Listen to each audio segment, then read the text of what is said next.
गरुड़ ने भगवान श्री विष्णु से प्रश्न किया, मृत्यु के बाद आत्मा कैसे शरीर से बाहर जाती है?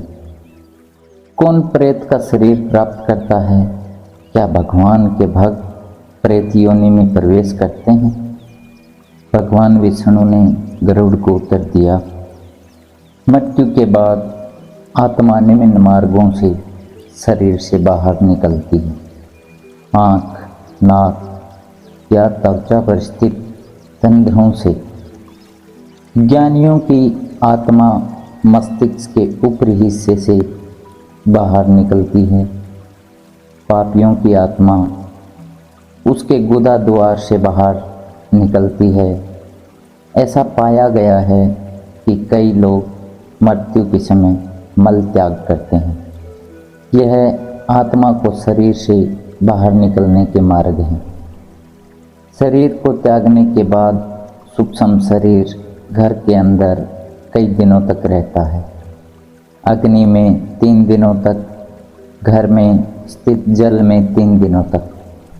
जब मृतक व्यक्ति का पुत्र 10 दिनों तक मृतक व्यक्ति के लिए उचित वैदिक अनुष्ठान करता है, तब मृतक व्यक्ति की आत्मा को 10वें दिन एक अल्पकालिक शरीर दिया जाता है जो अंगूठे के आकार का होता है।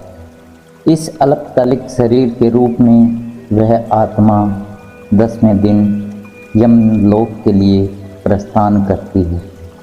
3 दिनों बाद अर्थात 13वें दिन वह यमलोक पहुंचती है। यमलोक में चित्रगुप्त जीव के सभी कर्मों का लेखा यमराज को प्रस्तुत करते हैं। उसके आधार पर यमराज जीव के लिए स्वर्ग लोक या नरक लोक जाना तय करते हैं। जीव अपने कर्मों के अनुसार स्वर्ग या नरक लोक में रहता है और फिर उसके बाद वह पृथ्वी पर पुनः एक नए शरीर के रूप में जन्म लेता है। प्रेत योनि में कौन जन्म लेता है? कुछ मनुष्य जो कुछ विशेष प्रकार का कर्म करते हैं, वे यमराज द्वारा वापस पृथ्वी पर प्रत्येक प्रेत योनि में भेजे जाते हैं, जिसमें वे एक निश्चित समय तक रहते हैं। निम्न प्रकार के कर्म करने वाले लोग प्रेत योनि प्राप्त करते हैं। धोखाधड़ी या किसी की संपत्ति हड़प करना, आत्महत्या करना, अकाल मृत्यु जैसे किसी जानवर द्वारा या किसी दुर्घटना में मारा जाना आदि। प्रेत योनि प्राप्त करने के पीछे कारण की व्याख्या इस प्रकार की जा सकती है। जब कोई जीव मनुष्य शरीर धारण करता है तो उसके कर्मों आदि के अनुसार उसका एक समय तक पृथ्वी पर रहना अपेक्षित होता है। यमराज जब मनुष्य के सभी कर्मों की समीक्षा करते हैं और उसमें यह पाते हैं कि जीव उस अपेक्षित समय से पहले ही मृत्यु को प्राप्त हो गया, तब उस जीव को बाकी समय के लिए प्रेत योनि में व्यतीत करना पड़ता है। मान लें कि किसी मनुष्य का जीवन 80 वर्षों तक बनता था, लेकिन उसने 70वें साल में आत्महत्या कर ली। वैसी स्थिति में उसे 10 सालों तक प्रेत योनि में व्यतीत करना पड़ेगा। प्रेत योनि एक सूक्ष्म शरीर होता है।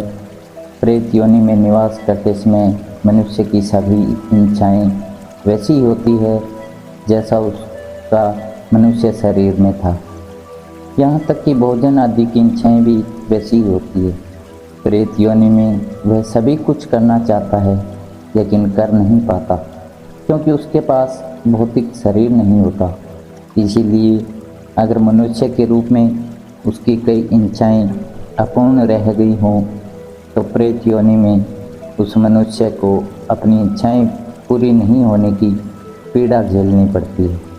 जब प्रेत योनि में उसका समय समाप्त हो जाता है, जितना कि मनुष्य के रूप में उसे पृथ्वी पर रहना था, तब उस आत्मा को नया शरीर प्राप्त होता है। इसीलिए मनुष्य को कभी आत्महत्या जैसा कर्म नहीं करना चाहिए। यह तो आत्महत्या के संदर्भ में था। लेकिन कुछ दूसरे पाप करने वाले भी प्रेत योनि में जाते हैं। उनका प्रेत योनि में रहने का समय उनके पाप के अनुसार होता है। जो ज़्यादा पाप करते हैं वे लंबे समय तक प्रेत योनि में रहते हैं, जहाँ वे अपनी इच्छाओं को पूरा करने के लिए तड़पते हैं। भगवान के भक्तों का क्या होता है? भगवान के भक्तों को मृत्यु के बाद किसी प्रकार की यातना नहीं झेलनी पड़ती। भगवान के भक्त को यमराज के दूत नहीं, बल्कि भगवान के अपने दूत लेने आते हैं। भगवान के दूत उस जीव आत्मा की घर के बाहर प्रतीक्षा करते हैं और बहुत आदर के साथ भगवान के धाम लेकर जाते हैं। वहाँ वह जन्म और बंधनों से मुक्त अलौकिक जीवन जीता है। भगवान ने श्रीमद् भगवत गीता में यह वचन दिया है, मेरे भक्त का कभी पतन नहीं होगा।